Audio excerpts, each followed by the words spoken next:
Alright, and we are back for Acts 3 and 4. The pathing is pretty much non-negotiable, huh? non-negotiable right there.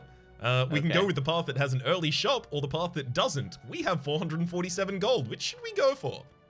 I actually like, I'm not gonna lie, I do like the one that doesn't. What? Why? I'm blindsided. Yeah, why? Because we are, I think, already strong enough to take on these elites in this act without the shop. The money will still be value if we get a random shop in all of those events. And a lot of the events in Act 3 involve taking a hard fight, which we're very good at. What if we don't get a shop in any of them then, and we go to the next floor and have more money than there are good things in that shop? 800 gold?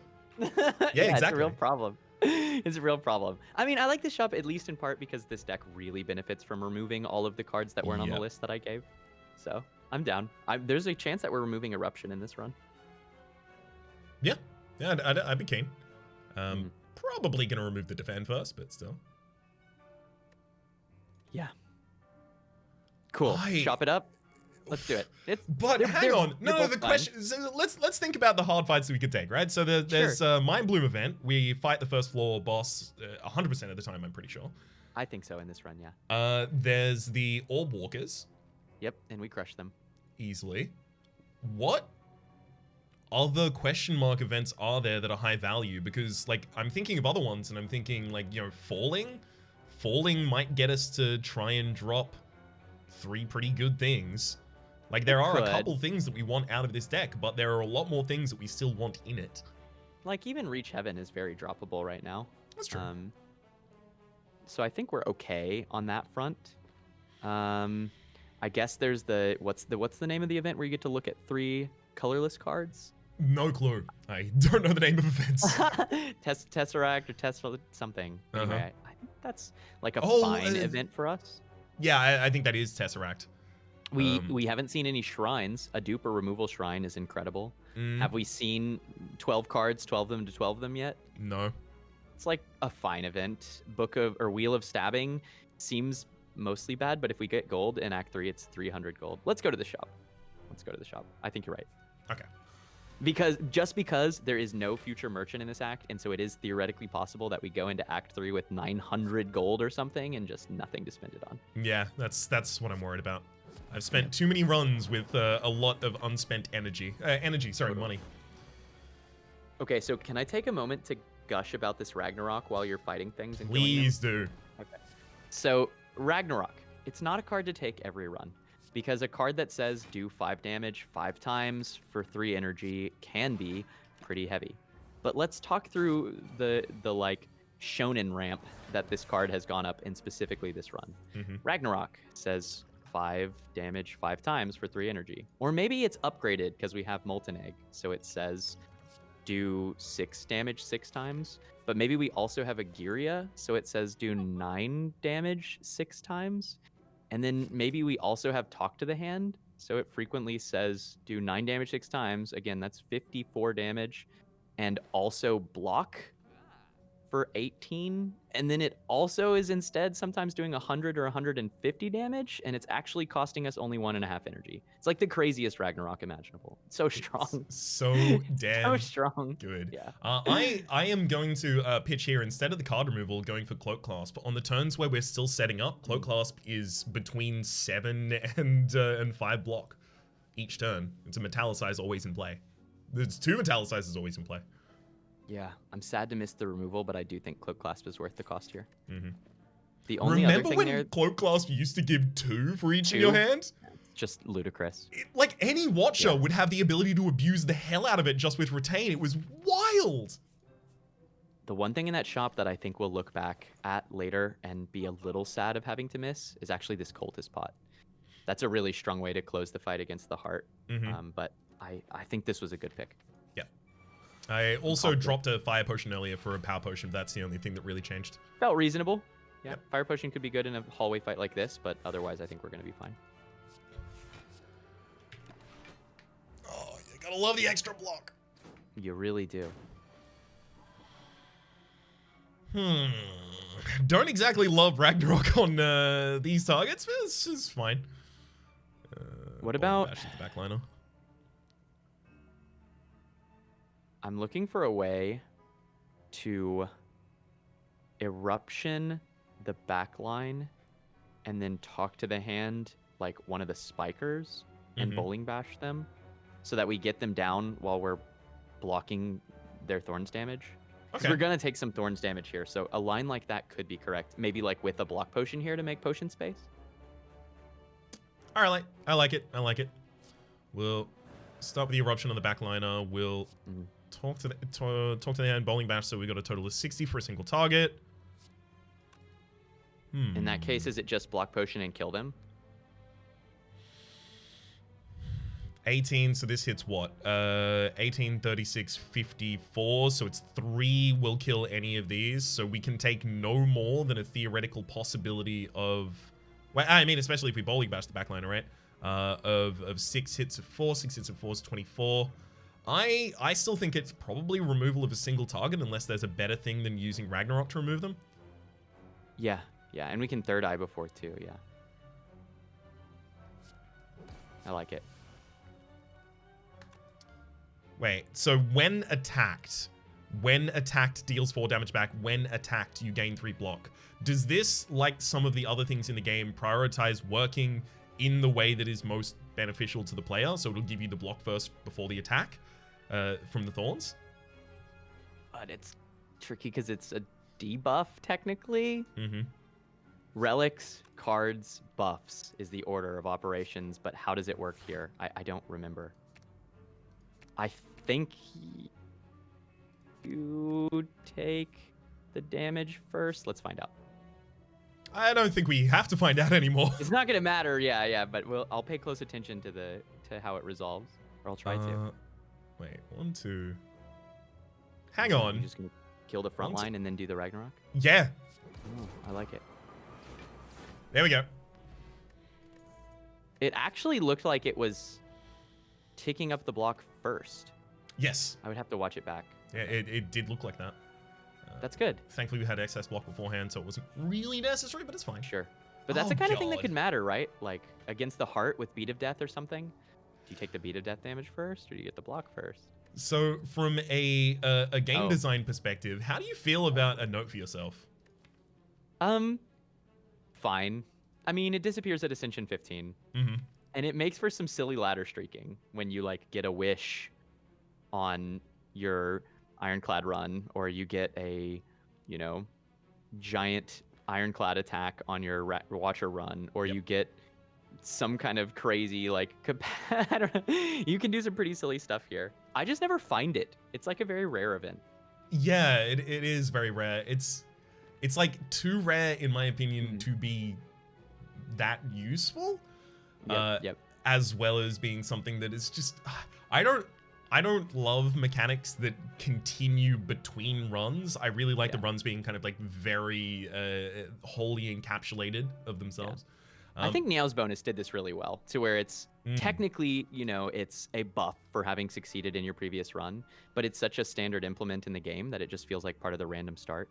I agree that it feels weird when I have an event and it's like a previous run reaches out of the nether and like reaches its long tentacle of a run that I had forgotten into my new run. It's it's disorienting, right?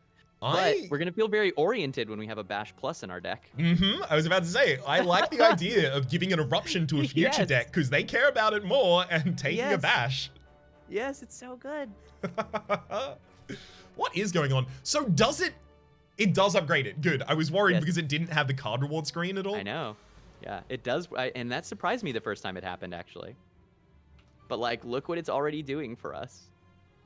Bashnarok is already so good. Oh no. Hang on.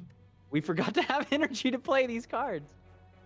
That was a 2 and a 2. Oh god, sorry. Well, we've made potion space. Everything's fine. It's full block. I was planning it the whole time. Optimal.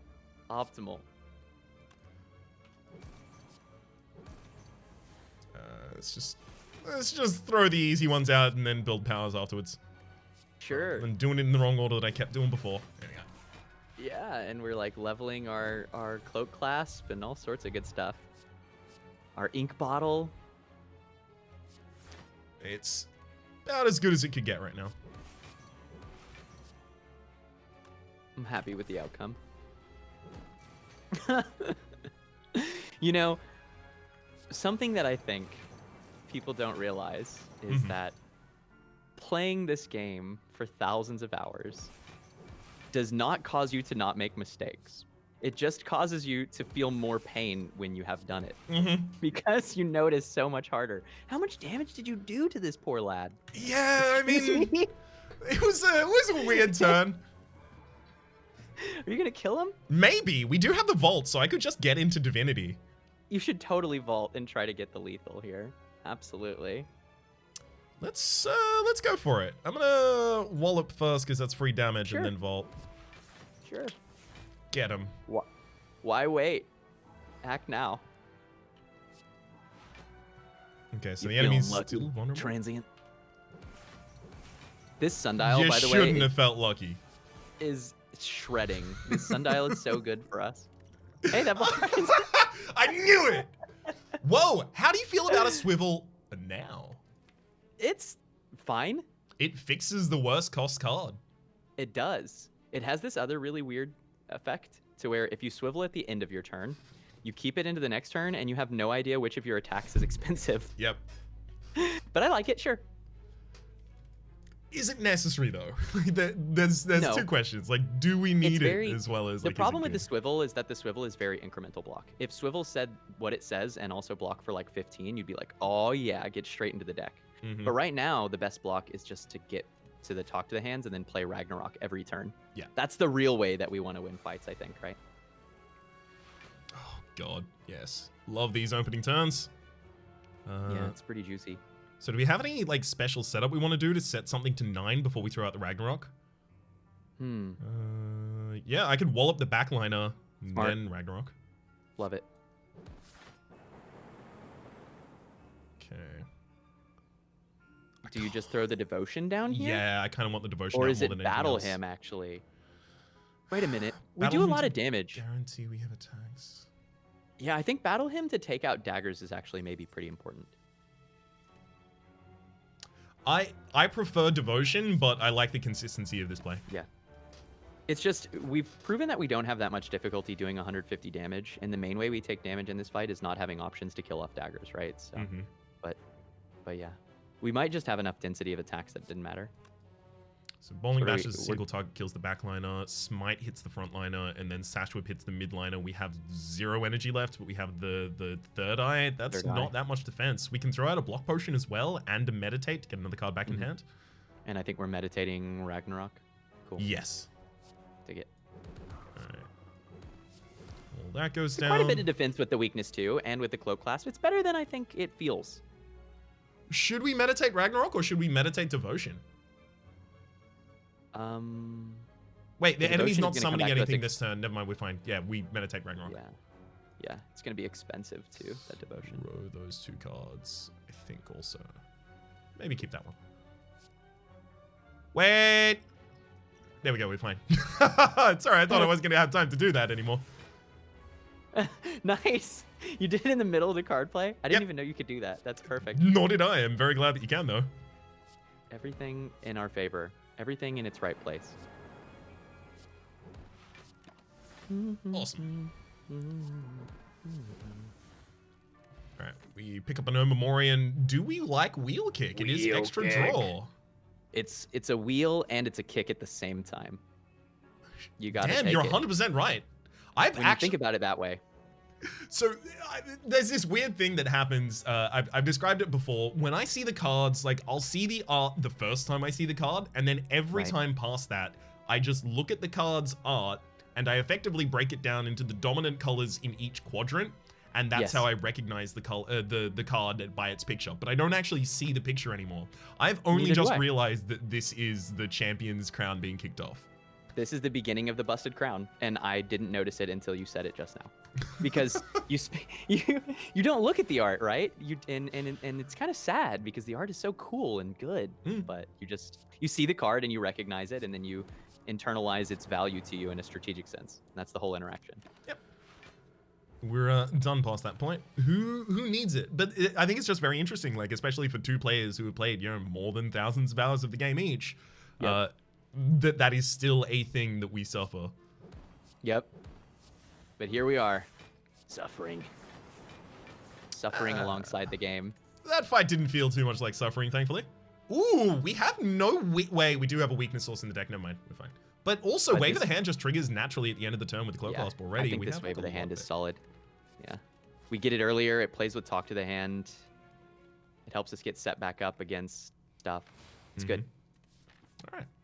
I hate that I can't take this path, but whatever. I know. But we're going to have keys. Wait, never mind. Yeah, we can't. We were like, how gross can we get? If we had the Omniscience, we would have already clicked on it and just lost the ladder. Uh-huh. I mean, That's I a wouldn't have sad even part. been that sad about it at that rate. I mean, Yeah. We created an outcome which was not the one we planned, but perhaps the one we deserve. I like the sense of justice in that. What does that mean, Teak? You know what I like about our runs, Rhapsody, is when we start out, you know, we're in Act 1 and we're like, oh man, prostrate, you know, it's real incremental block. It's tough that it takes up a draw, but we've got some other maybe chances to take advantage of divinity, and okay, this really could work. This could work. And we're pouring ourselves over these cards. And then we get to Act 3 and it's like, do you want wheel kick? Well, it's a wheel and it's a kick. Click Put it in it. the deck. Click the card. It's just the rate at which our runs degenerate from deeply contemplated strategy to just pure degeneracy is really lovely. And I mean, it's because we've got a good sense of where our deck is going, right? It's not that we aren't thinking anymore. It's just that we've already thought. Yep. We have a Snecko Eye. We know how strong it is to have big, expensive attacks that also draw cards. It's really strong. The time for thinking is over at that point. That's very much the Yeah. way I perceive it as well. Like, eventually we've established a pattern of how the deck is going to play, so it's just execution past that point. Yeah.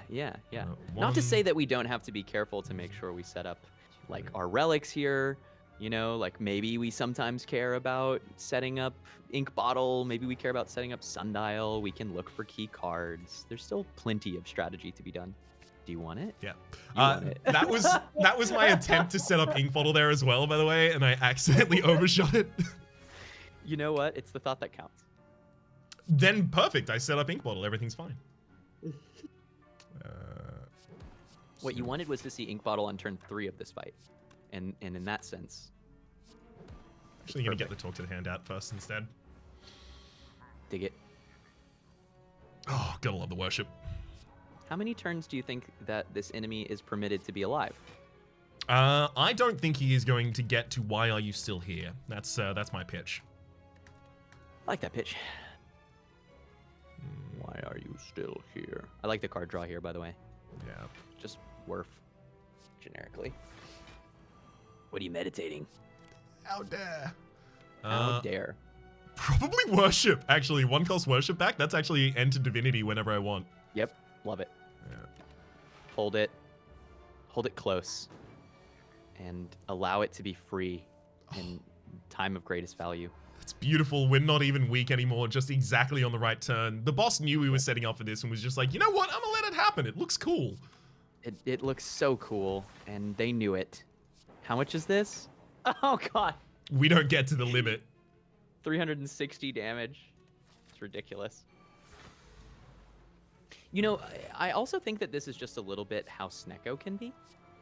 So, and it's one of the reasons I really like Snecko is that Snecko frequently says trade some really tricky non-determinism now, right? Like the beginning of Act 2 particularly, sometimes I've definitely taken Snecko and had it create enough of an inconsistency that I then ended up dying in the beginning of Act 2. Yep. And usually it was bad pathing. So it wasn't just Snecko, it was Snecko plus me not respecting it enough.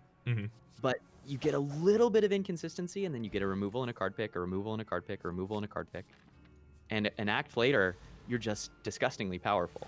Yep. And that's not an accident. Like that is the trajectory of Snecko Eye, I think. I mean, that was a point you were making as we were considering the Snecko Eye pickup, is whether or not it was going to be, like, yes, we were going to be weaker at the start of Act 2, but it was going to ultimately be far better for us because of that scaling by the time of Act 4. And the gambling aspect of having your turns, I really like looking at a turn and being like, okay, these are the cards I usually play, but I don't get to play them this time. So what am I going to play instead?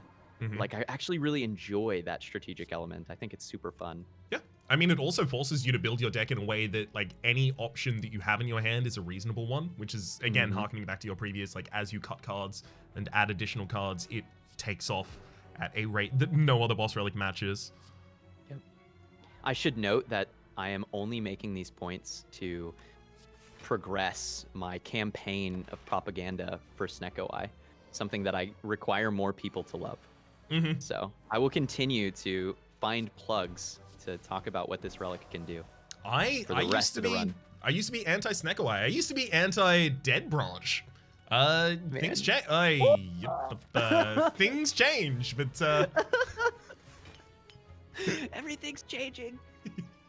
Oh god. Hard setup this turn, actually. No, wave of the hand. Just gonna wave, because we get the cloak clasp. That's a significant block, right? We do. I do want the battle much. ham though as well. Oh, we and have devotion. No, third eye is just as much block as wave of the hand, right? Wave of the hand is a 9-point block, and third eye is a 9-point block. So we third eye instead and battle him. But wave of the hand is extra block for next turn as well. True, but how many turns are left? I mean, we did just get divinity out, so not that many. And there's a vault. I think we're okay. All right. Oh, and what's in this foreign influence? Okay, you know, it's probably worth looking. Can we play it though? We have a Omamori. Well, yeah, we do. Yeah, we clean. Nice block. Nice. Pure execution. What do you want to do? Omniscience, double worship, and we have wheel kick and wallops. Yeah, we're going for it. We're just going off this turn. And I mean, even if like we could just do a couple things and then vault even would be an option, but instead we're gonna try to win, I think. Yeah. There was an enemy here. We were told in the legends that a pile of spaghetti can be found, languishing at the top of the spire. This pile of sad, sad spaghetti, of which remains only some sauce on a plate. The sad drippings of a meal once experienced. All right, time it up. Let's see how. Let's see who eats who. Oh, they haven't even said they never really liked me much. Is that because we're in fast mode, or? I think they say it at the start of their turn, though. Okay. I never liked you, says Time Eater, as we apply the salt and the butter. Sit still, Time Eater. It's the perfect slug. Hang on. Wait, no. Do we? Yep. Do we omniscience and devotion? Yeah. Love it. Yeah, because then we play the other devotion and we're just divine every turn because of rollover. Yep. Remember when it didn't roll over? That was... I do. So unintuitive. I think I've talked about it on stream before, actually, because I had an interaction with Anthony, one of the two devs, when Watcher was in beta, where I was playing the class, and both Casey and Anthony were spending time in streams to watch the class be played. Yep. And I actually asked Anthony about specifically that. I was like, hey, did you think you would add rollover to this? And Anthony said, funny you should ask. Casey and I have been debating about that. I'm on team rollover, and he's not. And then it was actually like the next week that they ended up implementing the rollover. And I really like it. It does do some weird things. I found some science. There are some unintuitive things that can happen. But all in all, I think it's mostly intuitive. I'm going to attribute it entirely to you. Oh, thanks. I made this. You personally did it. You went in and coded the solution. Yeah. I've programmed before. Surely I could make the video games. No. Don't behave this way.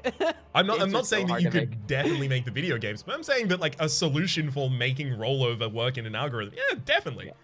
Yeah. I mean, I was just making a joke in general that I've heard a lot of people be like, how hard can it be to make a game? Yeah. Why did you program the bugs? And I'm like, just turn the we just bug. wanted to. Just turn the bug counter off. yeah. Just the little bug toggle that you have on. Just turn that It's off. just common sense. Why have the bug in when you can not have bug instead? I just never thought about it that way. I really should have been. I know we're taking damage this turn. Yep, but not as badly as you think, right? Because we're gonna get some weakness and we got some talk to the hand. How are we going about our weakness? Like, what do we want to play this turn? I was thinking we just sash whip right away, and if we do a little bit of damage there, that sets us up to get wallop value. But I see what you're saying. Are we gonna worship? What's our clock on? 7? 7, yeah. Okay, so if we worship, then we could crush joints, sash whip. Defend and meditate. The worship just pays for itself because we don't have calm. But with the worship, crush joint, sash whip, defend, meditate, we do end up with the weakness. We end up with vulnerability going into the next turn. We also, wait a second, so we go to 11, get 6. No, so we don't get into divinity next turn. But if we meditate back the worship at the end, we can. With vulnerability already applied to the enemy and a second smite in hand. Do we actually want to try to get this wallop online, though, if we're going divine? And skip the crush joints? Would it ever be like sash whip, worship, smite, wallop? Worship, smite, wallop. Defend? That's 5 cards, and we'd full block, I think. How much damage do we have in the next? Because, like, the vulnerability in the next hand matters a lot. We're not going back into divinity. No, wait, if we do go back into divinity, then the next hand has, you know, wheel kick, wallop, bash, reach heaven, all to take advantage of the vulnerability as well as divinity. So wait, are we going with the full block on the wallop turn, or are we going for the crush joint setup for the vulnerability for next turn? I think I would skip the crush joints here. I think I would do the sash whip, worship, smite, wallop thing. Because it's a ton of damage. And we're not going to have trouble converting more damage, I think, in the future. Okay, cool. I feel confident that we can block here. Yeah. It's a good test for the heart fight too, right? Because that's what we want to be doing against the heart. Can we get away with plays like that? And I think the answer is yes. Can I talk about my favorite piece of tech with Vault? Yes. Casting Vault is the 12th card for a time warp, skips the enemy's turn, but also skips them skipping your turn. It's amazing. It's the so best. Good. It rolls over and doesn't deny you the next turn. It's so good. I think we just take advantage of Vault right now, and then we go with... we basically the same plan as last turn, right? We set up vulnerability this turn, we enter divinity next turn. Sure. That means no master reality, but I think that's okay. And we get the Fear No Evil down for power. Fear No Evil down for power. Yeah, that's extra energy next turn as well. Yep. And Sundial's coming up. This Sundial has been a monster. I'm so happy with this Sundial. Falling Bash and then Vault, I think. Or we could save the energy, save the cost, because we do... No, we just have Wallop and Reach Heaven in the next... No, I think we don't save the energy for it. Okay. Oh, this is the perfect setup, especially because it's just above its split limit. Yep. Oh man, and we have the crush joints ready too if we wanted to extend. So, all things are gold here. Can you kill? Yes. Yeah. Amazing. Amazing. Fiend Fire. Sets up with the ink bottle for the first turn of the next fight as well. Aren't you glad that you applied that salt and that butter? Oh, what a delicious time eater right there. That Eskar got to go to the Act 4 and fight the Shield and Spear. Just a quick sear, man. Just a little caramelization. You don't need to cook it through. You lose all the flavor. No, that's right. Do we have useful cards in this? Probably not cards. Dark Shackles is okay. We can drop the colorless potion for the swift potion, cut a card, as well as pick up a toolbox. Love it. Do you like toolbox more than Toy Ornithopter? Probably because we're playing potions in the beginning. Yeah, we're using our potion as a lot of setup, but also Liquid Memories is being played later in the fight. I could go either way. I kind of prefer the toolbox because it gets added to your hand, so its cost isn't randomized, and colorless cards are often 0 cost. So you still get to benefit despite the What are we looking for from colored card or colorless cards rather that we really like? That is is it magnetism? Because then we could just Buy the magnetism. That is an absolutely great question that I think it's actually a good idea to go and answer, because magnetism adds upgraded cards from our master reality. Right. Let's go have a look at the colorless set. So we have to ignore, obviously, the things that can't be gained, because they can't just be gained naturally. Right. Which there are a lot of, it seems. Heck of a lot of, so we start at bandage up. Discovery would be solid. Dark Shackles could be good. Dark Shackles would be really good. Although there's, I think, one we can buy, right? There is, but it would be cost randomized rather than being generated by something to be 0 cost. But obviously we're not casting it on turn 1 if it comes from the colorless. But now I'm actually thinking about magnetism, because like if it adds like an upgraded Jack of all trades to our hand, that adds 2 more upgraded random colorless cards to our hand, which are not cost randomized. Panacea could come to us on turn 1, which is a great hit.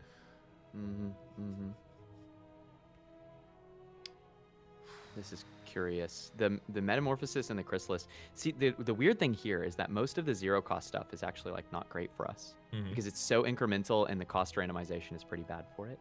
But there are a couple solid hits. Getting a Dark Shackles on the right turn is a really high roll. Discovery is fine. I think that Panic Button could actually be substantial on the right turn. Many of the bad cards that we could hit will exhaust on play. Yep, true. So we don't have to worry about them being in the next cycle. Yeah.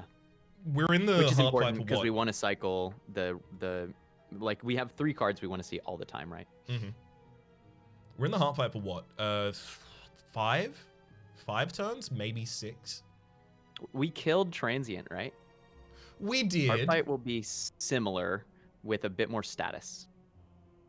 But we also don't like in the Transient fight. We don't have to worry about defending as long as we offend as hard as possible. It's true. But it's in true. the hard fight, we do have to worry about that. I guess my point is that we've proven that we can burst out 5 rounds of 1,000 damage. But yeah, you're right. This is a curious one. I'm not mad at the magnetism anymore. Could be fun. You never know what we get bailed out by. Let's do the obvious stuff, right? Let's go for the card cut first. Which card is it? I'm actually a little confused here. I think it's Bowling Bash. Yeah, it could be.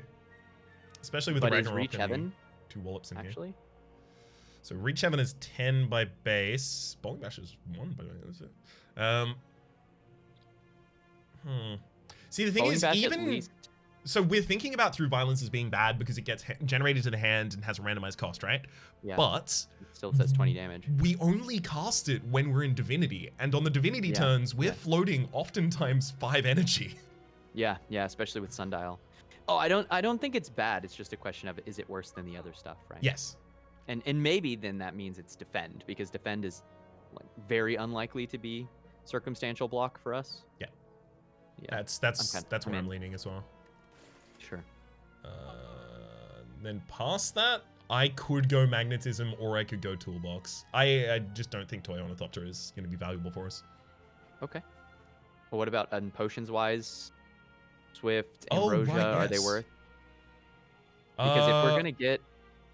The colorless potion is kind of like a toolbox, for what it's worth. Yeah, it's true. A toolbox where the card gets to be free. If we're only using it for 1 fight. But it does take a potion slot. If we want to, we could drop the colorless potion, take the Swift potion, take the toolbox. But we then can't take Toy Ornithopter. We're just... I'm down. Let's go Swift toolbox. I like that. Okay, cool. 2 gold, almost perfect efficiency. Yeah, exactly. If we had held on to the gold from the previous, maybe we'd be sad at this point. None of these really matter. Do you ever play Sadistic Nature just to see how much damage you can do with it with Wave of the Hand and Ragnarok? Oh, love it. How strong are we? Is the question. That's an opening hand right there. Yeah, it is. Uh-oh. Oh my god. Yeah, we're doing it. Just double that worship, especially because we have wheel kick and bash, so we can just like kill someone and draw. Third eye, right? So that we can set up the deck. Draw what we want. Still draw Foreign Influence, even with the randomized cost at this point, because even if it's 3. Yeah, and what if it's like a good AoE card, you know? Sure. Oh my. Doom and Gloom says enough. AoE on it. Yeah. Oh, what? No! Wait, can I can't uncast this. What? Undo. Control Z. Ugh, It's all good. why did I do that? It's not gonna matter. Here's hoping Because it you were would. excited. We've all been there. I misclick cards way too often. It's fine. We've got the vault. We've got the talk to the hand set up. We've got all the goodies. Yeah, well, we've got the ability to make a whole load of mistakes here and still be fine. Actually, speaking of, why don't we try and set up both the pen nib and the sundial a little bit here? Feels very good to do. Sundial in particular will benefit from in the heart fight. Mm-hmm. All right, so I'm just gonna make you as weak as possible on this divinity turn. Mm-hmm. God, now we have to hit them for block, which is awkward. I guess we wheel kick and hope that would it ever be vigilance before this stuff so that we don't kill but we get the block. Oh, is Ragnarok sub-lethal? 8/6 is 48. It is. Wait a minute. No. We kill because we get the sadistic triggers. Sadistic nature. Yeah. But wait, we'll be fine because wheel kick plus cloak clasp, so we're fine. Yeah. Take 1 damage. That's good enough. Hyper rude. I think we just hard discard with the 3rd. Do we take Vault and just... Yeah. Cycle that past still. Oh, but we're ready to be done. Because Sundial is at 1 right now. So we can kill whenever. Don't we want Sundial at 2? Does it now go 1, 2, 3? It used to do 0, 1, 2. Oh! Okay, yeah, let's go for the kill then. Damn it, we're not going to be able to do that with the ink bottle though. Yeah, but we'll find lethal. Yeah, I'm just going to cross joints right now and I'm going to wait for the Ragnarok. I know it's still in the deck. Like it. We've probably got lethal here anyway. We do, but only if we want to use the ink bottle. Ah, I see. Wait, what is prostrate? Oh, it's not quite enough. I was going to say, can we prostrate into divinity and then... You want it? I want it. I like it. It's good. Love it. All right, it begins. Oh. Okay. Do we have things that benefit from this? Because that's cost reduction, that's cost reduction, that's cost reduction. This is extra block. Yep. Meditate gives us 2 retain, and the other third eye. Those are solid. Vigilance, prostrate. I think the Apotheosis is probably best. Because we don't have anything set up for Metamorphosis. Mayhem is so dangerous. As fun as it is. So much to do on this turn 1. Why don't we play the Power Pot to see what it is? It might influence the Apotheosis play. So, is there any turn where we don't play Apotheosis this turn? I guess that's what I'm saying. Is if we are not going to play Apotheosis, if we have a really strong upgraded power, then it will cause us to want to play Apotheosis. I cannot articulate the thought that I'm having. The thing is, if we play Master Reality first, that's an Apotheosis just on that card. Right. If we use Apotheosis right now, Master Reality is 0 cost, so we can just do that. And then that works with the power anyway. Yep. Let's do that. That seems like the play, right? It pays for the other thing we wanted to do anyway. More devotion. Wait, is it actually? Yeah, it's devotion always, right? Yeah. Yeah, the study is going to have the randomized costs. This also means we can omniscience something else, because we're going to be on 3 devotions anyway. Mm-hmm. Oh my gosh, so good. So is it ever vault? Yeah. Do we want another turn of setup? I'm down for it. I'm down too. Love it. 4 energy, 7 cards. Devotion. And Wave of the Hand is here. If we Wave of the Hand, we actually draw 3 cards as well. Centennial Puzzle. That's really solid. And we've got 2 free wheel kicks, and we want to see Talk to the Hand. Oh my god, we've done it. Yes. That's the setup of ages. You did it, Goku. Is it ever no to that devotion? Yeah, it might be, right? It's It very might be. costly. But what else is that much better this turn, right? Nothing right now. Third Eye. Both Third Eyes, because otherwise we're going to get screwed by statuses next turn. But we don't have any statuses in there to cycle past yet. Actually, our next draw is fine, and we have Liquid Memories and Swift. So yeah, maybe it's just Devotion. Yeah. I think you're right. If we could have set up Crush Joints there, that would have been arguably better. Unfortunately, we're generating a new deck here, so Yeah. those wallops are going to go back in, so I can't pull them back with Liquid Memories, but Yeah. having a wallop on the right turn is going to be very, very important for this. And Still we a will have solid turn. Divinity next turn. I mean, 60 damage and 6 turns a week, and all of our devotions are set up. I mean, like, we're happy. Mm-hmm. This Ragnarok is crazy. Do you Swift Pot here? I think so. To draw into Omniscience Oh. to play on nothing? Dang, you're right. There's nothing in the draw. What about... Wait, no. There's a way. There's a way. We... Okay, this is really deep on potions. Love we it. Liquid Memories a Wheel Kick. It's Okay. going to be free anyway. That's how Liquid Memories works. Yep. And we draw the 3 cards. We play the Wheel Kick, and then we can Omniscience anything in the deck. That way we are actually using our energy.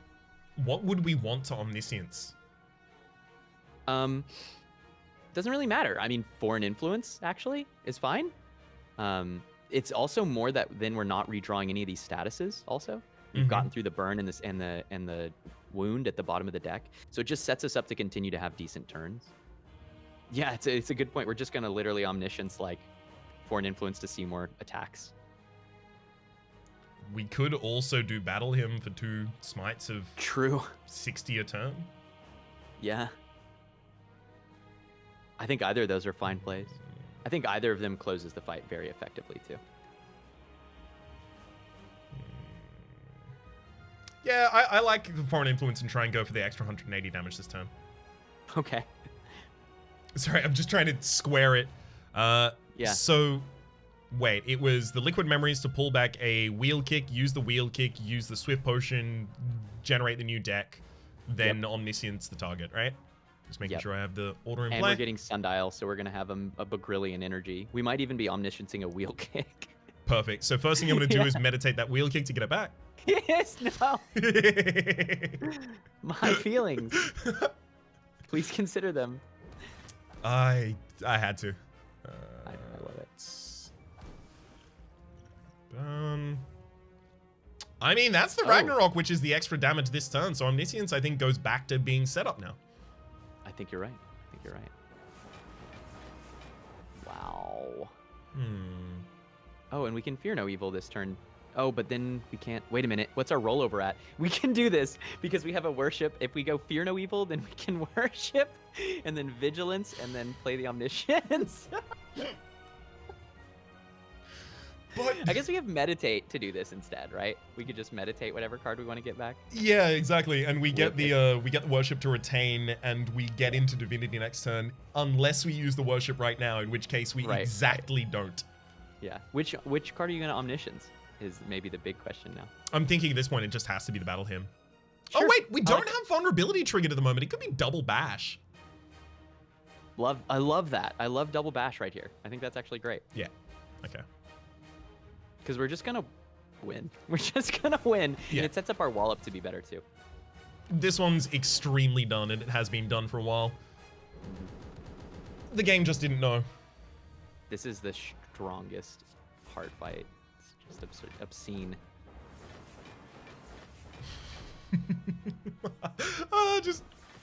I love fact. blocking for stupid amounts here. What's up? It doesn't matter in runs other than this one. If you wallop when you're already at the heart's damage cap, you don't get block. Mm-hmm. I don't think a lot of people know that, but it is important to know. That's so rude. Look, if there's any precedent we've set in this series so far, Yes. it's be rude to the heart. That was such a flex. What are you gonna get the kill with? Tantrum? Oh, No! it has to be the wallops. No, it's true. It's true. Look at Then- all that block. Been the hard carries all run. G friggin' G. I think we made absolutely the right choice with Snecko. And I know that we have to be careful here with hindsight analysis, hindsight bias, but I am genuinely worried that the Busted Crown run may have lost in Act 3. And Yeah. Snecko, I sure didn't. I think I was heavily underestimating the amount of things the deck still needed. Actually, I can't even look at the deck at the moment. Come on, let me look at the actual deck. Are you not gonna? Okay, I'm gonna have to go to the run It doesn't. summary You have to screen. go to run analysis. Yeah. Oh, yeah. that's so rude. But I think I was underestimating the amount of things the deck was still missing, and especially those 2 wallops that we found were a very, very important inflection point for our ability to defend ourselves whilst doing nutty things, and we might not have seen them if for the Busted Crown. Think about it too. We don't even get to see 3 card choices from the boss. So, do we not find the Ragnarok? Like, we might not have even been able to get the kill. Because that's so much of our damage output too, right? So it was an absolutely monumental amount of it. That was a good run, Teak. It was awesome. That was a really fun run. I love just absolutely handling the heart at the end of a run like that. It's fantastic. It feels like a reward for a run well played. True that. So, Teak, I know we've worked together multiple times before, but I still have to ask, what do you do and where do you do it? Yeah, I just play games. Oh, neat. In a chair, typically? You know, wherever I can find a space. There's like hanging from the ceiling sometimes, like a bat. I've always wanted to have an upside down computer setup. Yeah, I mean, you know, you'd get all of the blood rushing to the head, which is good enough, because that's like all the blood is in there to help you think. So you'll be able to do all of your brainiest stuff. So clearly, that's right. It's so clear. I have heard of a good place to go for some gaming, not just for playing, but also to watch an entertaining and inclusive broadcaster over at twitch.tv/sneakyteak. It's linked in the description down below. There's also there's a YouTube channel also that doesn't necessarily have content uploaded to it just yet, but I understand that the broadcaster is going to be working on that at some point in the future, which is also linked in the description down below. Of content, is it like is that a content IOU or is that actually content debt? That's cool. This Twitch plays sounds like twitch.tv/Rhapsody plays, another inclusive and entertaining Twitch channel that I have seen. Seems like there's a lot of those going around. Yeah, it's this weird wholesome trend that seems to be hitting. Thanks for the shout out, Raps. This is a great run. So it was. For the moment, though, I will say that my name has been Rhapsody. His name's been sneakyteak. All the links you're looking for are in the description down below. Hopefully you've been enjoying the ladder streak, and hopefully we'll see you next week. Cheers.